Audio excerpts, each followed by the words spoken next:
आज की जनपद बुलंदशहर में रिपब्लिकन समाज पार्टी की सभा की अध्यक्षता कर रहे आदरणीय अध्यक्ष महोदय, उपस्थित रिपब्लिकन समाज पार्टी के अध्यक्ष, राष्ट्रीय अध्यक्ष आदरणीय डॉक्टर सत्यार्थी जी और रिपब्लिकन समाज पार्टी के समस्त पदाधिकारीगण, उपस्थित सभी तीन बंधुओं को मेरा क्रांतिकारी जय हिंद। साथियों, आपके बीच एक आज हम पार्टी के रूप में जरूर हैं, एक रिपब्लिकन समाज पार्टी के रूप में जरूर आए हैं, लेकिन ये पार्टी के साथ साथ एक विचारधारा भी है।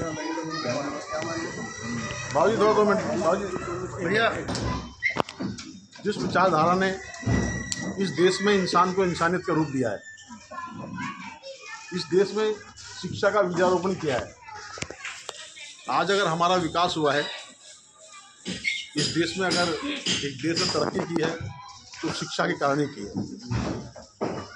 शिक्षा का जो एक अलग जगह है, माता सावित्रीबाई फुले, उनके सहयोगी शेख फातिमा, राष्ट्रपिता ज्योतिबा फुले, उन सब की एक विचारधारा थी, जिस विचारधारा से एक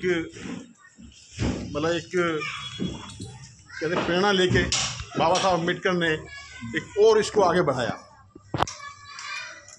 उसी प्रेरणा के साथ आज आपके बीच में एक रिपब्लिकन समाज पार्टी का गठन हुआ है। ये जरूर महसूस कर रहे होंगे आपकी पार्टी नहीं है, लेकिन पार्टी जरूर नहीं है, महापुरुषों का है। ये वही विचारधारा है जो इंसान को इंसानियत के रूप की तरफ ले जाती है, किसी तरह कोई भेदभाव नहीं करती,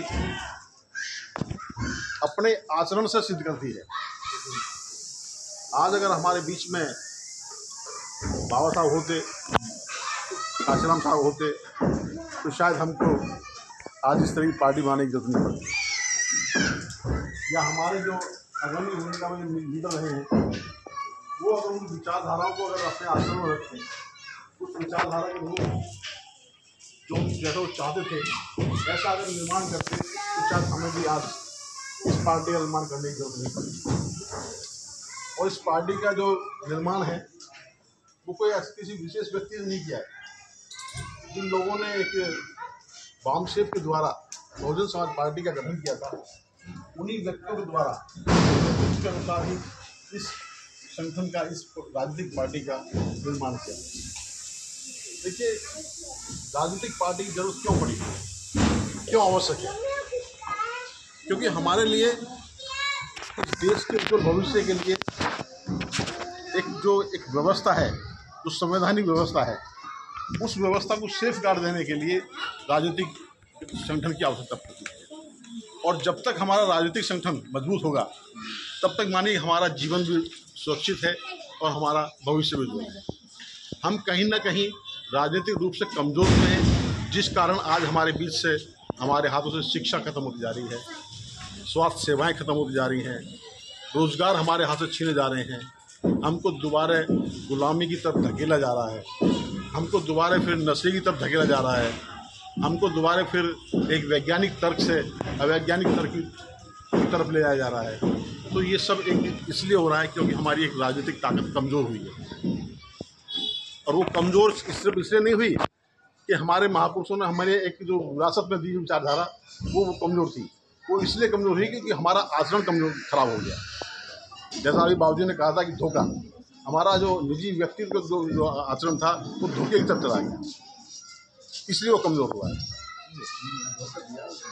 तो हमें इस बात के लिए सचेत रहना है कि हमें एक ऐसी व्यवस्था खड़ी करनी है जो, इसलिए नाम हम इसका रिपब्लिक रखा हुआ है। बाबा साहब आज इस नाम को 60 साल पहले रखे गए थे, और वो इसलिए रखे गए थे ताकि मेरे आने वाले मेरे जो अनुयायी हैं वो इसका आगे जाके इसका पालन कर सकें और अपने इस हक के लिए आने वाली पीढ़ी के लिए सुरक्षित कर सकें इसका। इसलिए उन महापुरुष बाबा साहब की विचारधारा को ही पुनर्जीवित करने के लिए रिपब्लिकन समाज पार्टी का गठन किया गया है।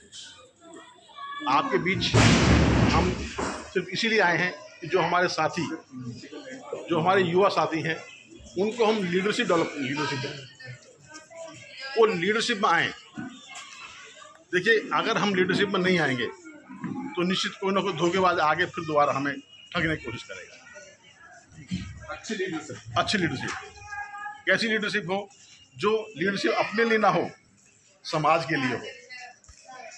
जहाँ से हमारी एक व्यवस्था डेवलप होती है, उस व्यवस्था में अच्छा आदमी भेजने की जिम्मेदारी हमारी है। वो अधिकार हमें बाबा साहब ने दिया है। वो अधिकार हमारा कौन सा है? मत का अधिकार। अक्सर हम मत के अधिकार को मतदान समझ लेते हैं। वो कोई दान में देने की चीज़ नहीं है, वो हमारा अपना अधिकार है कि हम ऐसे अधिकार, हम उस अधिकार का इस्तेमाल करते हुए ऐसी व्यवस्था कायम करें जो हमारे लोक कल्याण के लिए हो, हमारे आने वाले भविष्य के लिए हो और इस देश को अच्छा बनाएगी। तो ऐसी व्यवस्था कायम करने के लिए हम सब आपके बीच में हैं, आपके लिए हैं। हमारी बात नहीं है, आपकी अपनी पार्टी है, आपकी अपनी विचारधारा है, आपकी विरासत है। इस विरासत को आगे मजबूत बनाने में आप सबकी जिम्मेदारी है। हम सब अपनी अपनी उस जिम्मेदारी को निभाएं और इस व्यवस्था को बेहतर बनाने के लिए जो भी कोई सुझाव होगा, उस व्यक्ति का सुझाव बिल्कुल माना जाएगा।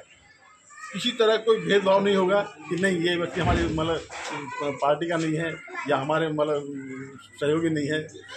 बिल्कुल उनका जो सुझाव है वो बिल्कुल माना जाएगा, उसको उसके अनुसार ही इसको आगे बढ़ाया जाएगा। साथियों, शायद आप उसको एक लोग भ्रमित करने की कोशिश करेंगे कि संगठन बहुत सारे बन गए। देखिए, संगठन बनना महत्वपूर्ण नहीं है, बनाना महत्वपूर्ण नहीं है। संगठन को, महापुरुषों की विचारधारा को चलाना महत्वपूर्ण है।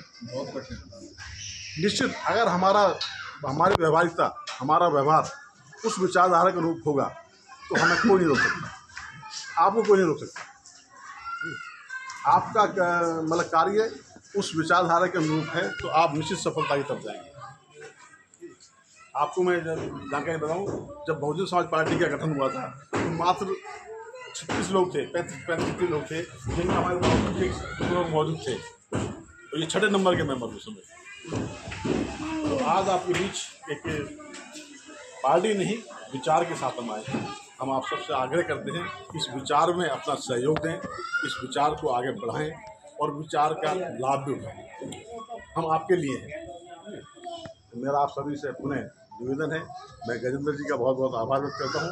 उन्होंने बहुत कम समय में एक अच्छी सभा का आयोजन किया और मैं युवाओं से भी आग्रह करूँगा कि वो भी अपनी जिम्मेदारी निभाते हुए इस पार्टी में अपनी भागीदारी निभाएं और इसमें अपना सहयोग दें, ताकि हम आने वाली पीढ़ी का जो भविष्य है उसको उज्जवल बनाएं। बहुत बहुत धन्यवाद।